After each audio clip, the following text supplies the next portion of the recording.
The federal government, led by President Bola Ahmed Tinubu, has been dragged before the Community Court of Justice of the Economic Community of West African States, ECOWAS Court, in Abuja over the declaration of a state of emergency and the suspension of democratically elected authorities in Rivers State.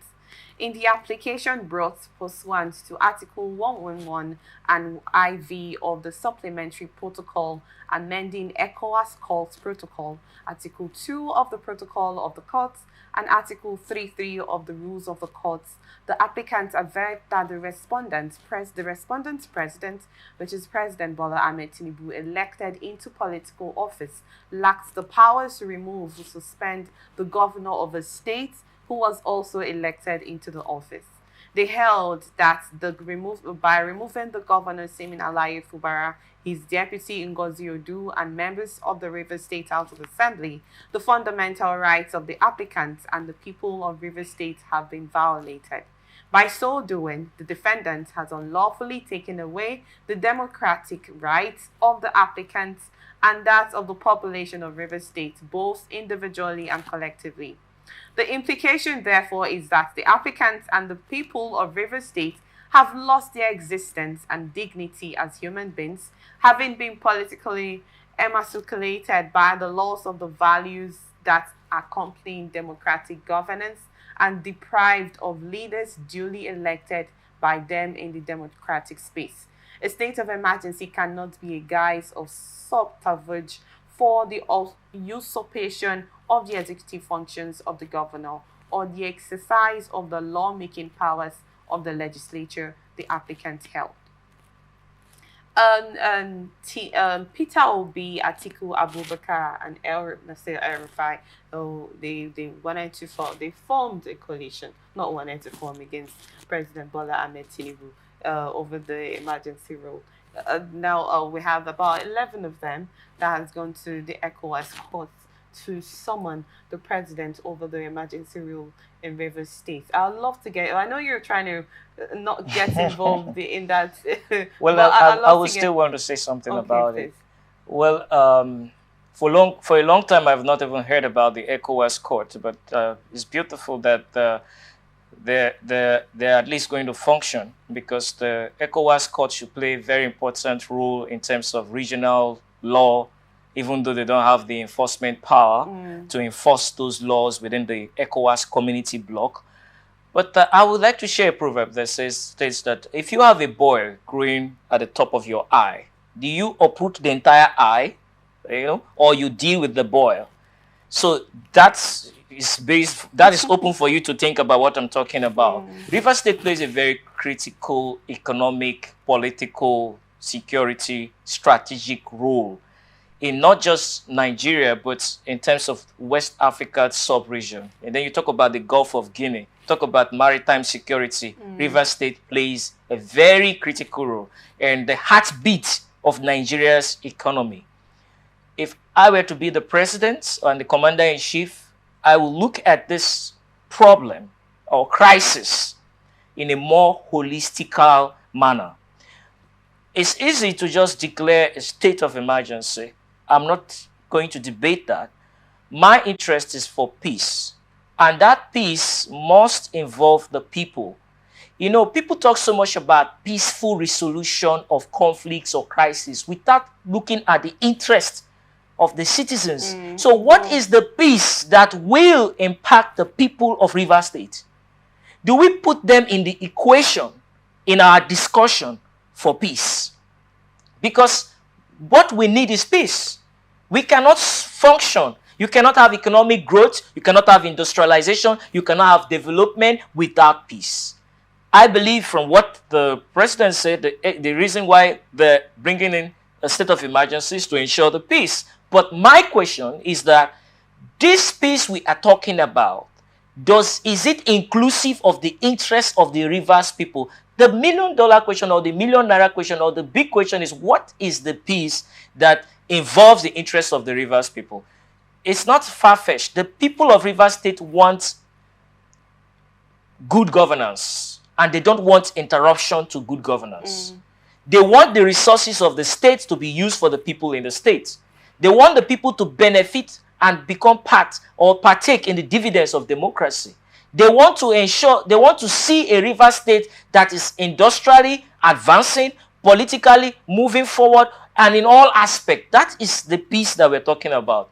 So while the state of emergency is already on, my own contribution is that the peace that we are looking out for, the peace we are talking should include not just 2-3 persons' interests, because the interest that matters is the people. So whether it be a state of emergency or not, let us look out for peace that will drive development. For too long, we've had strong men who want strong institutions that will impact the people. Strong men have been there in our political climate, in our political culture. What the people are fed up of strong men. They want dividends of democracy. If we're looking at Abraham Lincoln's definition of democracy, that is a government for the people. So what do the people want? They want to see good hospitals, good schools, companies that will create employment for their sons and daughters. They don't want to spend... See, we spend so much time on political disputes than actual governance. So the capital we spend on block A, interest B, this interest, this app, when I listen to politicians, they talk so much about their interest. The question I ask myself is, what is the interest of the Rivers people? What is the interest of Nigerians? Look at a lot of Rivers youths are unemployed.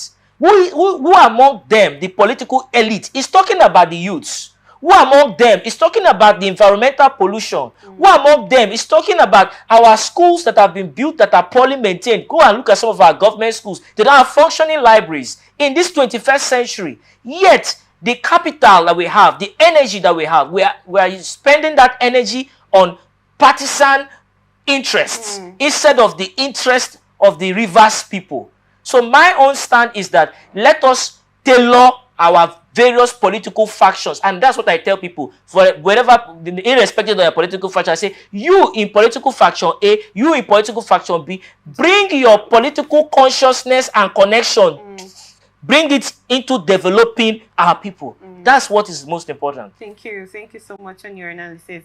Well, I'd love to find out from you, Chimini, in this instance that the administrator is already there in office, and we heard that the River State allocation has been released yesterday. Do you think the Ecowas call to do justice to the cry of indirectly the cry of the people, because those ones are more like soliciting for the Nigerians that are against the emergency rule in River State? For me personally, I feel the ECOWAS won't really do much. Personally, I feel so. The ECOWAS won't really do much, because the person who is even heading this ECOWAS is even the president, which is Tinubu.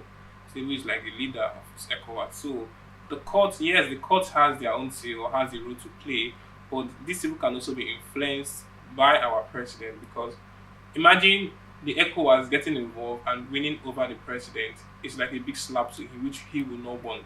But I feel that this new administrator who has come in, he should look into so many things. The peace is not just about political fights, because if you put this youth engaged with so many activities, I don't think anybody will have time to start jumping around with politicians, because the most important thing is about you utilizing this youth to do something meaningful to the state. As I speak to you, lots of Rivers youth are so unemployed that almost everybody now in the state now that is youth is now going into politics. Before you know, we hear one NGO is coming up. Tomorrow, we hear one so of supporters are supporting the government, because they are so jobless. Their whole way of source of income is to be meeting politicians, to be begging them for money. But imagine this: they create an avenue where these youths will be employed. There are so many places that will be open, businesses. So many factories can be open. I've always been saying it. For us to tackle peace in the nation, I've always been saying it. This is not the first time. For us to tackle peace in the nation, first of all, we have to work on ourselves as a state or as a country. We have to work on ourselves. Peace is not about stopping one another from fighting. Peace is about engaging people, involving them in so many activities. Imagine you're being involved with something, you need to be fighting somebody, you look at engaging in violence, you don't even have the time because your time is not even there to even engage. Imagine you're in your office, you're working, you're doing 1 or 2 tasks at a time, then someone is not calling, come and do 1 or 2. You tell us, okay, are they busy? At the office, at the work. So the person will be busy. You will not have time to start going for violence. But because the youth are so unemployed and the youth are just, they are not useful or they're not doing anything, they just believe that they could always use them to do their violent activity or violating some of the laws in the country or in the state. So if the new sole administrator creates an avenue for these youths to be useful to the society, I believe peace is being achieved. Peace is being achieved. Just like recently, students have been asking for a relook on this issue. Most of those who are even asking for this relook, they have not even paid their bursary for years. But imagine this new administrator pays their bursary, I think all of them will keep quiet. But because they are still looking for ways to, okay, let's see how we could support the other governors so that they could also listen, because the previous government never listened to the student community. Though similar feedback has been trying to an extent to listen to them. So that's why most of them are tinting to him. But imagine some other adequate responsibilities are given to the student community, or probably some other ways they look into the student community, help them. I believe most of them will also support the new administrator in a way. So personally, I feel that the government or the new administrator should look into helping the youth, keep them busy. There are so many ways you could create avenues for them to learn skills, learn so many things. There are so many companies that want them to even come and learn skills from them, but they are so busy with politics they will not even want to come. In fact, it is one state I know that everybody is involved in politics. After that person don't reach 18 years, he's involved in politics. Or maybe the person gets into the university, they will start calling them, come out, let's go here. Leave the school you're there for and start walking around. You understand? So why do you think there's always a driving force towards that? Because that's how the state have kept it. It's all about that. I say the mindset plays a very major role. Imagine you have this organ that pumps you a lot of money. You always want to support him, or you always want to follow him, because those companies are not even going to give you quarter of what your organ will give to you. And the time the organ stop giving you that money, you will become broke. And when you become broke, you will now become a nuisance to the state. So do we say that somehow we are the cause of our problems in one way or the other? Because Mr. Dema made mention of democracy, where most of the leaders are supposed to concentrate on the need of the people more than their party rivalry and whatnot, fatherism, electoral structure and whatnot, when the core value is the people and not all of those things they fight over. Okay, you made mention of when Siminalaye was actually doing something to an extent, and the student community were tilted towards his side, and let's say the administrator gets to do something, do more. They will want to also think to decide. In that instance, it's more like we do not have a mind of our own in that situation. So how do we get to that point where I don't really know how to put it, where we can take our stand and decide on what we want for ourselves? I really don't know how to. I need someone to make it make sense to me, please. Well, what I can say is that until you free your mind from mental slavery, you will continue to be chained in mental slavery. Many young people in river states, they term themselves as politically conscious people, but they are not actually, they are not really conscious of who they are. There is this political identity crisis that a lot of young people are suffering from. And the politicians are very good in manipulating and using mind control and mind games on the young people. So you see faction A supporting this person, you see faction B supporting this person, and you see this one fighting. The political elite, they are fighting for their own, for the resources for themselves. They want to take as much as they can for themselves. It's not a new practice. Right from colonial era, when there was indirect rule, divide and control. You divide the people. They are busy fighting against each other. I belong to Paul. I belong to Barnabas. I belong to A. I belong to B. You see, these same politicians, they meet themselves. They shake hands together. They eat together. They drink together.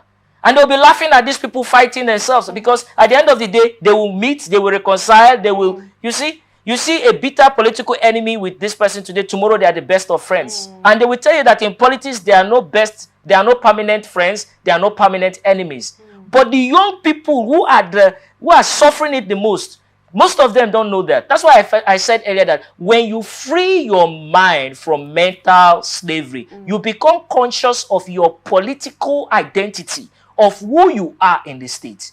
The youths of Rivers State are very critical. Look at the demography, look at the population. If they can realize and ask themselves that when Faction A comes, said, what have you done in 6 months or in 1 year, in 2 years you've been in office? What policy have you put in place to help the youth in this community? Irrespective of the political faction that come. That's what democracy is. So you look at it not just by parochial interest now, but you look at the people who have the best interest of the citizens at heart, and you support them. But most of our young people are under this divide and rule, whereby they are just busy fighting against. We need to come together as young people in Rivers State and call on our leaders that we demand good use of our resources. The era of misappropriating and mismanaging and stealing and looting is enough. We want Rivers money for Rivers citizens, for Rivers youth, for hospitals, for education, for industries. Enough of this coming to tell us vote, we are we are political group A. No, what we are saying is that all of us as Rivers youth, we want dividends of democracy. You will see that these politicians will realize that these people are beginning, their eyes are beginning to, their myopia is clearing off. They are beginning to see for themselves. They will begin to realize that you cannot just call 200 youths, give them 2,000 naira, and they go to the field and they begin to sing your praises. For what? Why should you be singing the praises of a political leader when the political leader should be thanking you because he is a public servant? The money is not his money. If he builds a road in your community, it's not his father's money. It's this money from taxpayers that he built the road. So you should be telling the people, thank you for giving me the opportunity. But if they come out and they share to 2,000 and nobody come and praise sing them, they will begin to realize that these people are free from mental slavery. But when they come and pick all these youths that they have kept unemployed and you give them crumbs, and then they go to sing your praises and celebrate and worship you. Why? It's mental slavery. No politician has that, should exploit our young people like that. But because they have lost their political identity, that's why they are easily manipulated with these mind control games that the political class continue to use on them.